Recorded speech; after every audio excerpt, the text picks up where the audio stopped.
Mga kababayan nating seniors, kung kayo ay 60 o 65 pataas at natatanggap ang inyong SSS pensyon kada buwan, makinig kayo ng mabuti dahil mayroon akong napakahalaga at kritikal na balita na dapat ninyong malaman ngayong araw na ito. Maraming SSS pensioners sa buong bansa ang hindi alam na mayroon silang deadline na dapat sundin at kung hindi ninyo ito gagawin sa tamang panahon, tigil ang inyong buwan-buwan na sweldo mula sa SSS. Oo, tama ang inyong narinig. Maaaring huminto ang pagpasok ng inyong pensyon sa inyong bangko o ATM card kung hindi kayo magsusumit ng isang napakahalagang dokumento na tinatawag na Annual Confirmation of Pensioners o ACOP. Ito ay hindi biro, mga kapatid, dahil maraming matatanda na katulad ninyo ang nakaranas na ng suspension ng kanilang pensyon dahil hindi nila alam ang tungkol sa ACOP program na ito. Naghihintay sila ng kanilang sweldo kada first batch o second batch ng buwan, pero wala silang natanggap kahit piso. Pagpunta nila sa SSS branch, doon lang nila nalaman na suspended na pala ang kanilang pensyon dahil hindi sila nag-comply sa ACOP requirements. At alam ninyo ba na kapag nasuspend ang inyong pensyon, hindi lang ito isang buwan o 2 buwan na walang sweldo. Maaari itong tumagal ng ilang buwan bago muling maibalik ang inyong monthly pension at sa panahong ito ng pagtaas ng presyo ng bilihin, gamot, kuryente at tubig, hindi ninyo kayang mawala ng kita kahit isang buwan lang. Pero huwag kayong mag-alala dahil nandito ako para turuan kayo ng detalyado kung ano ang ACOP, sino ang dapat mag-comply, kailan ang deadline, at paano ninyo ito gagawin para hindi kayo mahuli at para patuloy na tumatanggap ang inyong pensyon na walang abala. Sa script na ito, ipapakita ko sa inyo ang lahat ng kailangan ninyong malaman tungkol sa ACOP program. Kasama na ang mga halimbawa ng mga totoong pensioners na nakaranas ng problema, kung paano ito nasolusyonan, at kung paano ninyo maiwawasan ang parehong karanasan. Mayroon din akong mga tips kung paano ninyo pwedeng i-maximize ang inyong SSS benefits at ano ang mga bagong programa ng SSS para sa taong 2026 na maaari ninyong samantalahin. Ang Annual Confirmation of Pensioners o ACOP ay isang programa ng Social Security System na nagsimula pa noong 2004 at ang layunin nito ay i-verify na buhay pa rin at eligible pa rin ang bawat pensioner na tumatanggap ng monthly pension mula sa SSS.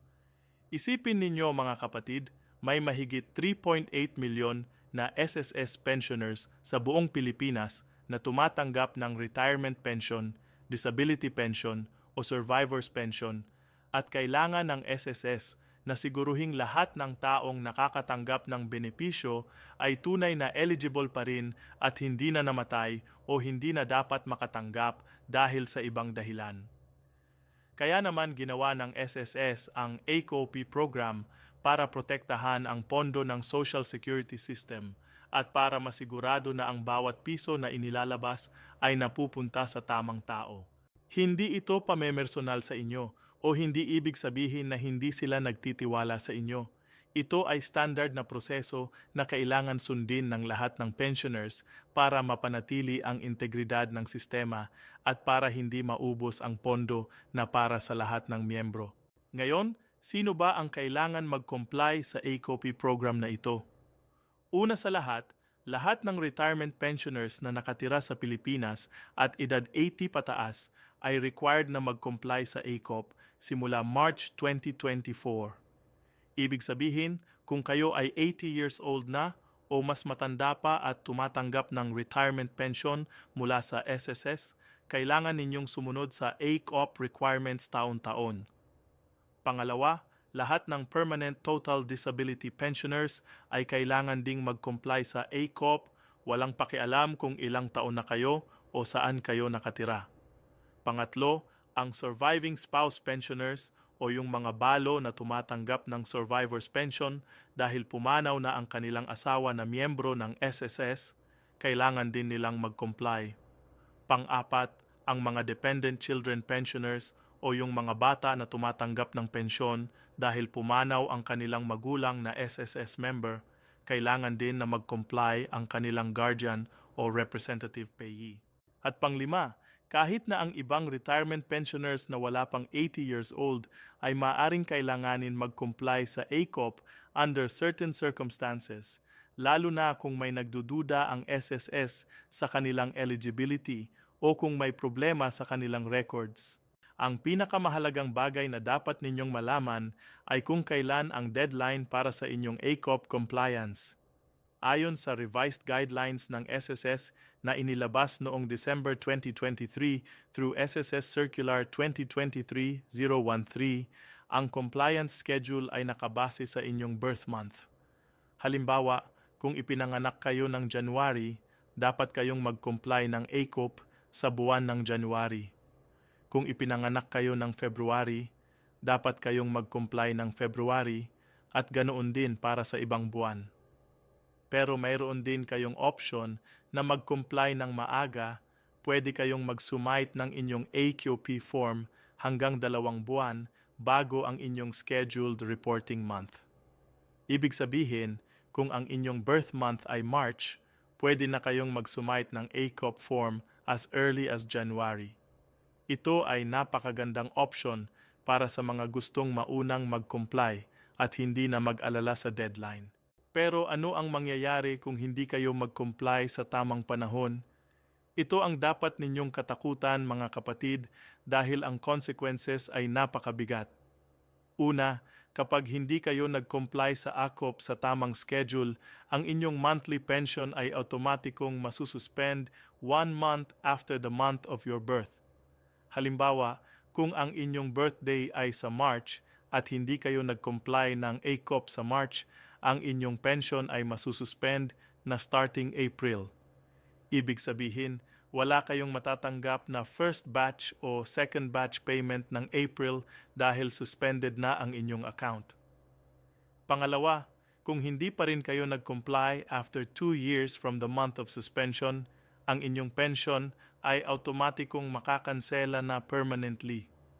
Isipin ninyo, 2 years na walang kita, tapos makakansela pa ang inyong pensyon. Ito ay disaster sa inyo at sa inyong pamilya. Pangatlo, kahit na mag-comply kayo after the deadline, hindi kaagad babalik ang inyong pension. Ang resumption ng pension ay mangangailangan ng 2 months from the date ng inyong compliance. Ibig sabihin, kung nag-comply kayo ng June, ang inyong pension ay magsisimula ulit sa August, kaya 2 buwan kayong walang kita. At pang-apat, lahat ng accrued pensions mula noong nag-suspend hanggang sa nag-comply kayo ay ibibigay sa inyo. Pero kailangan ninyong maghintay at mayroon din ditong proseso na dapat sundin. Ngayon, paano nga ba kayo mag-comply sa AQP program? Mayroon kayong maraming options at ito ay ginawang madali ng SSS para sa inyo. Una, pwede kayong mag-comply through email. Dapat ninyong i-download ang AQP form mula sa official website ng SSS sa www.sss.gov.ph tapos fill up ninyo ito ng kumpleto at tama, iscan ninyo kasama ang inyong valid ID at i-email ninyo sa SSS branch na pinakamalapit sa inyo. Ang email addresses ng bawat SSS branch ay available sa kanilang website. Pangalawa, pwede kayong mag-comply through video conference via Microsoft Teams o Viber.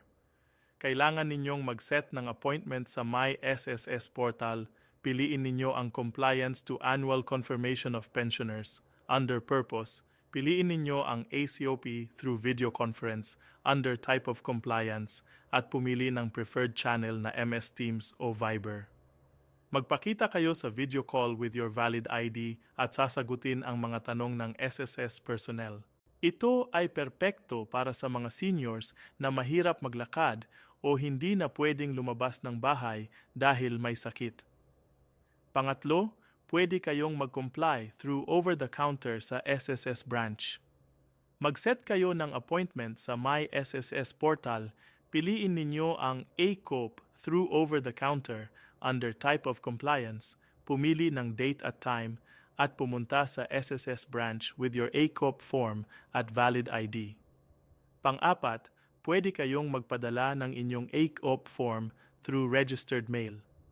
Isulat ninyo ang inyong complete information sa form, i-attach ang photocopy ng valid ID, at ipadala sa SSS branch na pinakamalapit sa inyo through registered mail para may proof kayo na nag-send kayo.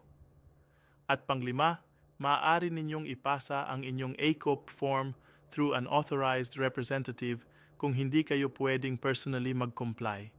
Kailangan lang ninyong bigyan ng special power of attorney o authorization letter ang representative ninyo, kasama ang photocopy ng both IDs, kayo at ng representative. Ano ang mga dokumento na kailangan ninyo para sa ACOP compliance? Simpleng-simple lang mga kapatid. Kailangan ninyo ng fully accomplished ACOP form na na-download ninyo sa SSS website at kailangan ninyo ng valid government-issued ID tulad ng Senior Citizen ID, UMID card, driver's license, passport, PhilHealth ID, o kahit anong ID na may picture at signature ninyo. Kung kayo ay surviving spouse pensioner, kailangan ninyo din ng marriage certificate para patunayan na legal na asawa kayo ng pumanaw na SSS member. Kung kayo ay dependent child pensioner o representative payee, kailangan ninyo ng birth certificate ng bata at authorization documents. Yan lang, hindi na kailangan ng iba pang requirements. Simpleng form at ID lang para matapos na ang inyong compliance. Ngayon, gusto ko kayong balaan tungkol sa mga common mistakes na ginagawa ng mga pensioners na nagiging dahilan ng suspension ng kanilang pensyon. Una, maraming pensioners ang nakakalimutan na mag-comply dahil hindi nila alam ang ACOP program o hindi sila nakaka-receive ng notice mula sa SSS. Kaya nga dapat kayong maging proactive at i-check ninyo sa My SSS portal ninyo kung may pending ACOP requirement pa kayo. Pangalawa, maraming pensioners ang nagpapasa ng incomplete o incorrect information sa kanilang ACOP form. Halimbawa, mali ang spelling ng pangalan, mali ang address, o hindi kumpleto ang signature. Kaya dapat ninyong i-double check ang lahat ng information bago ninyo isumite. Pangatlo, maraming pensioners ang nag-comply na sa wrong SSS branch o wrong email address. Dapat ninyong siguruhing ang branch na pinapadalhan ninyo ay ang branch na nakahandle ng inyong pension records. Pang-apat, maraming pensioners ang nag-assume na automatic na ang ACOP compliance nila dahil tumatanggap pa naman sila ng pensyon. Hindi ganoon yon mga kapatid. Kahit na tumatanggap pa kayo ng pensyon, kailangan pa rin ninyong mag-comply bawat taon based sa inyong birth month. At panglima, maraming pensioners ang hindi nag-save ng proof of submission ng kanilang ACOP form.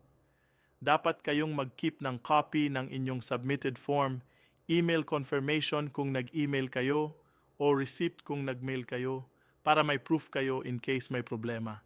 Mayroon din akong gustong i-share sa inyo na magandang balita tungkol sa SSS pension increases para sa taong 2026.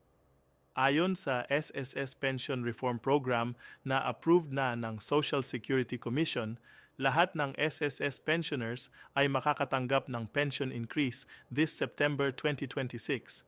Ito ang Tranche 2 ng 3-year pension reform program na nagsimula September 2025. Para sa retirement pensioners at disability pensioners, ang increase ay 10% ng inyong current pension amount. Halimbawa, kung ang inyong current monthly pension ay 5,000, ang inyong bagong pension starting September 2026 ay magiging 5,500. Dagdag na 500 bawat buwan. Kung ang inyong pension ay 10,000, ang inyong bagong pension ay 11,000, dagdag na 1,000 bawat buwan. Para naman sa survivor pensioners o mga balo na tumatanggap ng death benefit, ang increase ay 5% ng current pension amount. Kung ang inyong pension ay 3,000, ang inyong bagong pension ay magiging 3,150, dagdag na 150 bawat buwan. Kung ang inyong pensyon ay 6,000, ang inyong bagong pensyon ay 6,300, dagdag na 300 bawat buwan. Ito ay malaking tulong lalo na ngayong tumataas ang presyo ng lahat ng bilihin at ang maganda pa dito ay may isa pang increase na darating September 2027 for Tranche 3 ng Pension Reform Program. Gusto ko ring i-remind sa inyo ang tungkol sa SSS Pension Payment Schedule para sa January 2026 para alam ninyo kung kailan kayo makaka-receive ng inyong pension ngayong buwan. Dahil January 1, 2026 ay New Year's Day na holiday, ang usual first batch payment na normally ay January 1 ay na-advance na sa December 26 to 29, 2025. Ibig sabihin, kung kayo ay first batch pensioner, nakatanggap na kayo ng inyong January 2026 pension late December 2025. Pero kung hindi pa kayo nakatanggap, mag-check kayo sa inyong UMID ATM card o bank account dahil baka may delay sa inyong specific bank. Para naman sa second batch pensioners, ang inyong pension ay marirelease around January 16, 2026 onwards hanggang end ng January. Ang SSS ay sumusunod sa two-batch system para ma-manage ang millions of pension payments smoothly. Ang first batch ay normally credited from 1st to 15th ng buwan, at ang second batch ay credited from 16th to end of month. Ang inyong batch assignment ay nakabase sa inyong SSS number coding at hindi ninyo ito pwedeng baguhin. Dapat ninyong i-check sa inyong My SSS portal kung first batch o second batch kayo para alam ninyo kung kailan kayo mag-expect ng payment. Mayroon din akong importanteng babala tungkol sa SSS contribution rate increase na nag-take effect January 1, 2025. Ang SSS contribution rate ay tumaas mula 14% to 15% at ang maximum monthly salary credit ay tumaas mula 30,000 to 35,000. Pero huwag kayong mag-alala dahil ang increase na ito ay para sa employed members, self-employed members, at voluntary members na nag-contribute pa sa SSS. Hindi ito applicable sa inyo na pensioners na. Ang pension ninyo ay hindi mababawasan dahil sa contribution rate increase na ito. In fact, ang increase na ito ay makakatulong para mas mataas ang pondo ng SSS at mas sustainable ang pension system para sa lahat. Ang importante lang ay siguraduhin ninyong nag-comply kayo sa ACOP requirements para tuloy-tuloy ang inyong pension.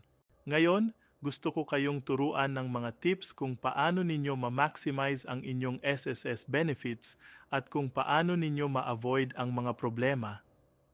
Una, i-link ninyo ang inyong SSS pension sa isang reliable bank account o mag-apply kayo ng UMID ATM card para direkta ang crediting ng inyong pension at hindi kayo mangangailangan pang pumunta sa SSS branch o payment center. Ang UMID card ay libreng SSS ID at pwede rin itong gamitin as ATM card para sa inyong pension. Pangalawa, mag-activate kayo ng inyong My SSS online account para pwede ninyong i-check anytime ang inyong pension status, payment history, at pending requirements tulad ng ASOP. Pangatlo, i-update ninyo lagi ang inyong contact information sa SSS, mobile number, email address, at home address para makareceive kayo ng important advisories at reminders tungkol sa ACOP at iba pang requirements. Pang-apat, kung meron kayong existing SSS loans tulad ng salary loan, pension loan, o emergency loan, siguruhing regular kayo sa pagbayad dahil ang delinquent borrowers ay maaaring masuspend ang kanilang pensyon until mabayaran ang utang. Panglima, kung kayo ay retirement pensioner na bumalik sa trabaho o nag-resume ng self-employment, dapat ninyong i-report ito sa SSS through ACOP form dahil ito ay maaaring mag-affect sa inyong pension eligibility depende sa inyong edad at employment status. Mayroon din akong gustong i-share sa inyo tungkol sa bagong SSS programs na available na sa 2026 na maaari ninyong samantalahin. Una, ang emergency loan program na may 7% interest rate ay available pa rin until December 9, 2026 o hanggang may calamity declaration. Kung kayo ay naka-experience ng natural disaster o calamity at kailangan ninyo ng emergency cash, pwede kayong mag-apply ng emergency loan with 6-month maturity at low interest. Pangalawa, ang SSS ay maglalabas ng bagong microloan program early 2026 na specially designed para sa short-term cash needs with 15 to 90 days tenor at 8% annual interest rate o 0.67% per month.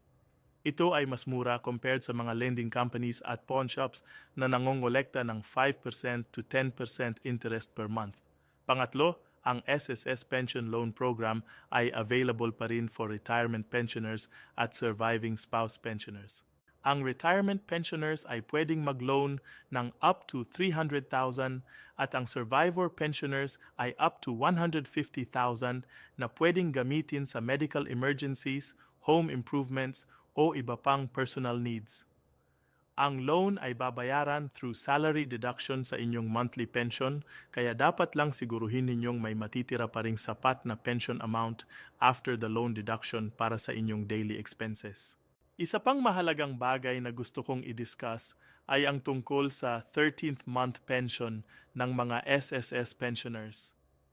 Maraming pensioners ang nagtatanong kung may 13th month pay ba sila katulad ng mga employed workers. Ang sagot ay depende sa inyong pension type. Ang mga retirement pensioners, permanent total disability pensioners, at survivor pensioners na tumatanggap ng regular monthly pension ay nakaka-receive ng 13th month pension every December. Ang 13th month pension ay computed as 1/12 ng total basic monthly pension na natanggap ninyo for the year. Halimbawa, kung ang inyong monthly pension ay 6,000 at nakatanggap kayo ng 12 months of pension sa isang taon, ang inyong 13th month pension ay 6,000 din. Pero kung nag-start lang kayo makatanggap ng pension sa middle of the year, halimbawa June, at nakatanggap kayo lang ng 7 months of pension, ang inyong 13th month pension ay computed based sa 7 months na yon. Ang 13th month pension ay normally credited sa December kasama ng regular December pension. Kaya kung first batch kayo, makaka-receive kayo late December at kung second batch kayo, makaka-receive kayo mid to late December. Gusto ko ring i-remind sa inyo ang tungkol sa SSS benefits na maaari pa ring i-claim ng mga pensioners aside from monthly pension. Una, kung kayo ay retirement pensioner at nag-contribute pa ng additional years after retirement, pwede ninyong i-claim ang lump sum benefit na equivalent ng excess contributions ninyo. Pangalawa, kung kayo ay may dependents na eligible, tulad ng mga anak ninyo na below 21 years old at hindi pa nag-aasawa o mga anak na permanently disabled, pwede silang makatanggap ng dependents allowance on top ng inyong retirement pension.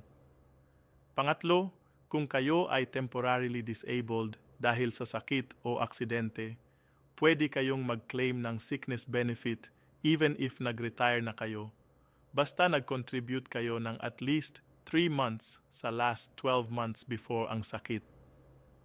Pang-apat, kung kayo ay babae at nag-give birth after retirement, pwede pa ring mag-claim ng maternity benefit basta nag-contribute ng at least 3 months sa last 12 months before delivery.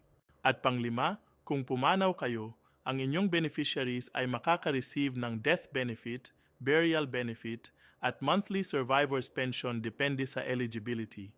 Isa pang concern ng maraming pensioners ay kung paano i-maximize ang kanilang pension income lalo na ngayong tumataas ang cost of living.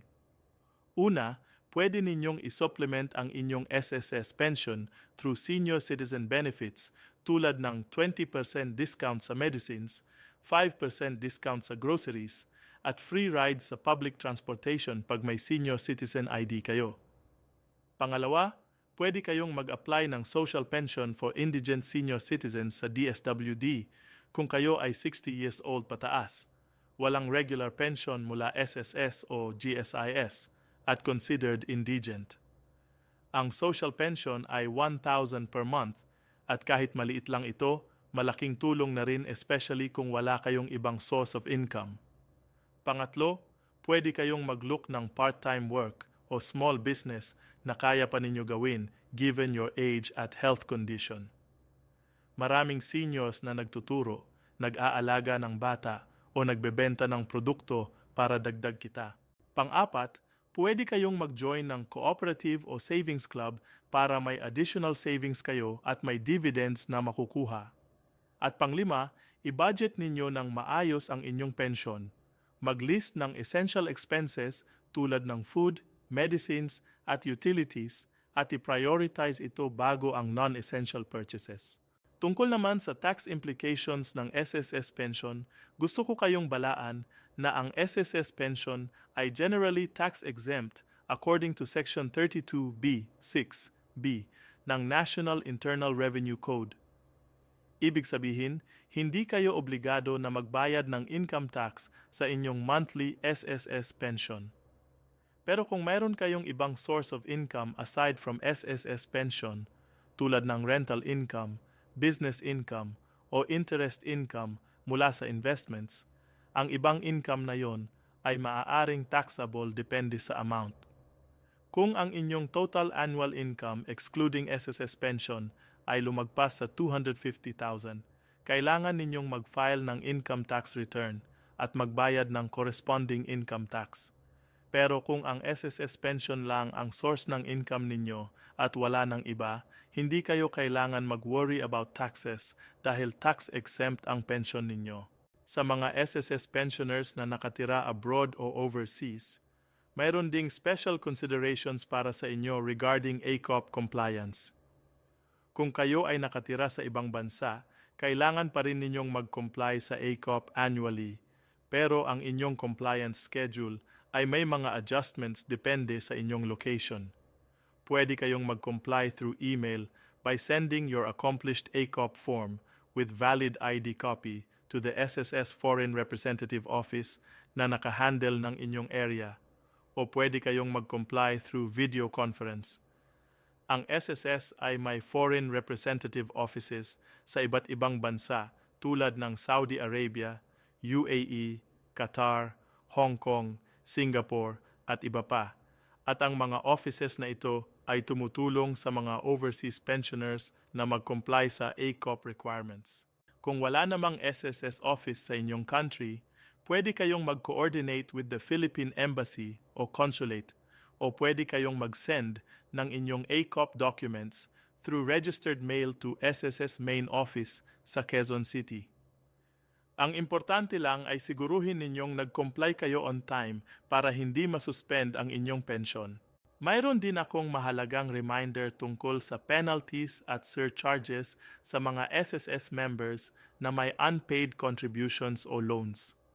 Kung kayo ay nag-retire na at may pending balance pa sa SSS dahil sa unpaid contributions noong employed or self-employed pa kayo o may unpaid SSS loan, ang mga unpaid amounts na ito ay maaaring i-deduct sa inyong pension.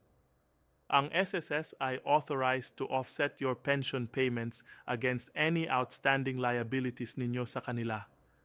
Kaya kung napansin ninyong biglang lumaki ang deduction sa inyong pensyon, posibleng dahil ito sa unpaid obligations.